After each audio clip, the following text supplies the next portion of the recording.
and welcome back to my channel. I hope you can hear me alright. It's very windy today, and I thought I'd do a little update on the frost protection of the palms that I've done. But I've woken up this morning and all my frost cloth had blown away around the garden. The plastic that I put on top of here has come off, and this palm shelter is definitely on its way to the floor. I mean, you can see better how I tried to build it, but it's definitely not very straight anymore, and everything is blown off. So I'm going to try and dismantle this as quickly as I can without squashing the palm, and then we will see what my Washingtonia look like underneath. So I'm not really sure what happened here. The audio went a bit funny, but you can see what I've done. I've packed the top of the palm up with frost cloth in and around the little palm shelter and at the bottom, just to give it a bit more insulation. I feel like that's what I look like when I wake up in the morning with bad hair. Right, everything's looking okay at the moment. This is good.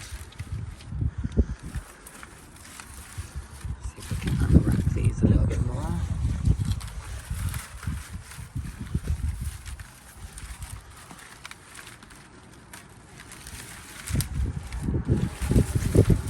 So the reason why I use tights is because it is a lot softer on the palm trees, and they're stretchy, so I find that's a lot easier to tie plants up with. So far so good. I'm going to deconstruct the rest of this, and we'll have a proper look. So I finally managed to undo the Jenga puzzle, and miraculously that palm looks perfect. I mean, these little brownie bits on the fronds were already there when I wrapped the palm up, but I'm actually really impressed. I mean, actually did something right. So yeah, if you ever in doubt and you think, oh, something might not work, definitely give it a go, because this definitely worked. And hopefully I've saved my Lobelia cardinalis from freezing. Fatsia looks fine. The Musa Bajus I just left to do their own thing, and still nice and firm. I mean, some of the outer old leaves are a tiny bit squidgy, but this is all still really firm. Pups is all still firm, which is good. I mean, the old leaves have just gone a bit floppy. But my Musella lasiucarpa has definitely taken a bit of a battering. It looks awful. This is still pretty firm. There's not much squidge there, so hopefully that'll be fine.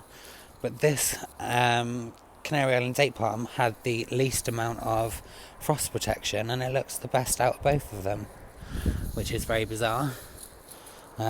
Literally no damage on that whatsoever. But this one did have a like a plant pot on top, and underneath it was all covered in frost cloth. But I have been noticing, I've been looking through a couple of photos that I've had from the summer, and I am starting to lose fronds. So this one's gone like brown, and I've cut the end off. There was another frond there and another frond here that I've had to cut off. But I don't know if it's just the position of this one, of where it is in the soil, if it collects more water, or if this is just a little bit less hardy than this one. But I don't know. Hopefully we won't have any more harsh frosts. The weather's meant to be pretty nice up into the sort of 12-13 degrees the next sort of week or so, and not really anything below sort of 8 degrees at night. So fingers crossed that everything will be okay. And I don't know if I mentioned it in my other video, but this little plant has started to flower. I don't actually know what it's called. So if you know what this plant is called, please comment comment down below and let me know, because I want to get some more of them. I think they're really pretty. I have got another one over there, but it seems to have disintegrated. It was quite a big plant in the summer. But yeah, I'm still really, really surprised at how well the Robusta's come through. Very, very impressed. So yeah, that was only a little quick update, and thanks for watching, guys. Please like and subscribe, and I'll see you on the next one. Bye, guys.